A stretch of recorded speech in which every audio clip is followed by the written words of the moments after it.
Welcome to Knox channel.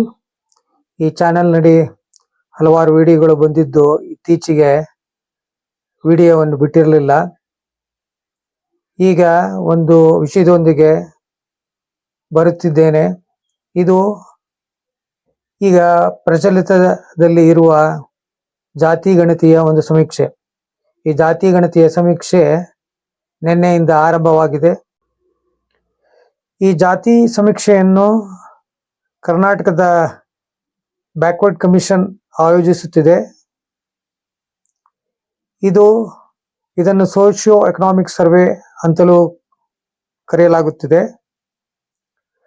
ಇದರೊಳಗೆ 60 ಪ್ರಶ್ನೆಗಳಿದ್ದು ಸಾರ್ವಜನಿಕರು ಈ 60 ಪ್ರಶ್ನೆಯನ್ನು ಕಡ್ಡಾಯವಾಗಿ ಉತ್ತರಿಸಬೇಕು ಎಂದು ಎನ್ಯುಮರೇಟರ್ಸ್ಗಳು ಹೇಳುತ್ತಿದ್ದಾರೆ.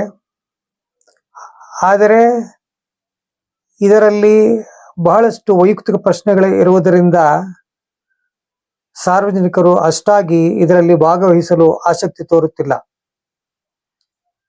ಹಾಗಾಗಿ ಅಲ್ಲದೆ ಹೈಕೋರ್ಟ್ ಸಹ ಇದರ ಬಗ್ಗೆ ಹೇಳಿದೆ, ಸಾರ್ವಜನಿಕರು ತಮ್ಮ ಸ್ವೇಚ್ಛೆಯಿಂದ ಭಾಗವಹಿಸುವುದೇ ವಿನಃ ಇದರಲ್ಲಿ ಭಾಗವಹಿಸುವುದು ಕಡ್ಡಾಯವೇನೂ ಇಲ್ಲ ಅಂತವೂ ಹೇಳಿದೆ. ಈ ಸಮೀಕ್ಷೆಯಲ್ಲಿ ಬಹಳ ವೈಯಕ್ತಿಕ ಪ್ರಶ್ನೆಗಳಿರುವುದರಿಂದ, ಅಂದರೆ ಈ ಮನೆಯಲ್ಲಿ ಲಿಫ್ಟ್ ಇದೆಯಾ, AC ಇದೆಯಾ, ಫ್ರಿಡ್ಜ್ ಇದೆಯಾ, ಮತ್ತೆ ಬ್ಯಾಂಕ್ ಅಕೌಂಟ್ಗಳ ವಿವರ ಹಾಗೂ ಮತ್ತಿತರ ಸ್ವಂತ ವಿವರಗಳು ಇದರಲ್ಲಿ ಒಳಗೊಂಡಿದೆ.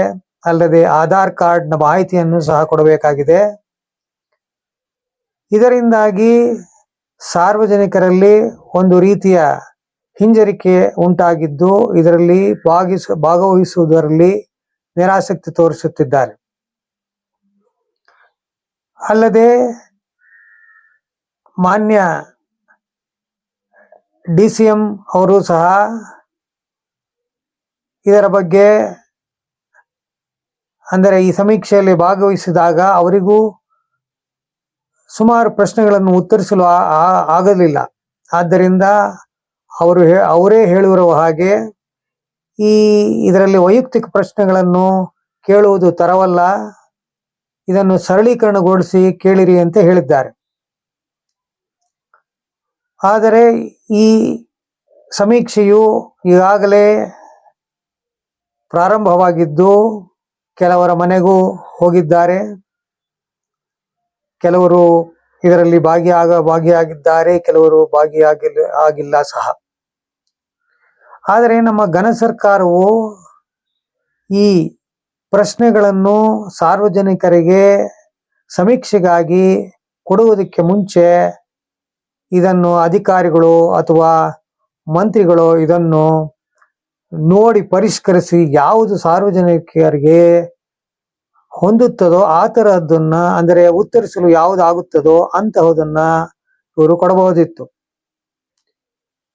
ಪ್ರಾಣಿ ಸಾಕಾಣಿಕೆ ಅಥವಾ ಮನೆಯಲ್ಲಿ ಇರುವ ವಾಹನಗಳ ಬಗ್ಗೆ ಅಥವಾ ಮನೆಯಲ್ಲಿ ಇರುವ ಈ ಫ್ರಿಡ್ಜ್ ಆಗಲಿ AC ಆಗಲಿ ಈ ತರದ ಬಗ್ಗೆ ಮತ್ತು ಯಾವ ಬ್ಯಾಂಕ್ಗಳಲ್ಲಿ ಅಕೌಂಟ್ ಇದೆ ಅನ್ನುವ ಈ ವೈಯಕ್ತಿಕ ಮಾಹಿತಿಗಳು ಇಂಥವನ್ನು ಕೇಳುವುದು ತರವಲ್ಲ ಎಂದು ಸಾರ್ವಜನಿಕರು ಅಭಿಪ್ರಾಯಪಡುತ್ತಿದ್ದಾರೆ.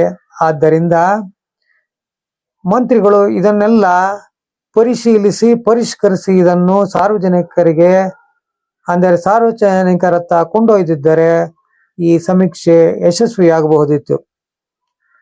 ಮತ್ತು ಈ ಸಮೀಕ್ಷೆಯು ಮೂಲತಃ ಸರ್ಕಾರದ ಒಂದು ಫಲಾನುಭವಿಗಳನ್ನು ಕಂಡುಹಿಡಿಯುವುದಕ್ಕೋಸ್ಕರ ಇದನ್ನು ಮಾಡಲಾಗಿದೆ ಅಂತಲೂ ಹೇಳುತ್ತಾರೆ.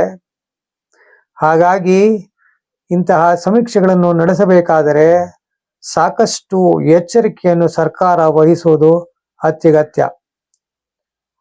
ಮುಂದಾದರೂ ಈ ತರಹದ ಪ್ರಮಾದಗಳು ಆಗದೆ ಸಾರ್ವಜನಿಕರಿಗೆ ಒಂದು ಎಲ್ಲ ಪ್ರಶ್ನೆಗಳನ್ನು ಅಥವಾ ಸಮೀಕ್ಷೆಯಲ್ಲಿ ಭಾಗವಹಿಸಲು ಆಗುವಂತೆ ಮಾಡುವುದು ಘನ ಸರ್ಕಾರದ ಕರ್ತವ್ಯ. ಹಾಗೂ ಇದನ್ನು ಮಾಡುವುದು ಸಹ ಅವರ ಕರ್ತವ್ಯವಾಗಿತ್ತು.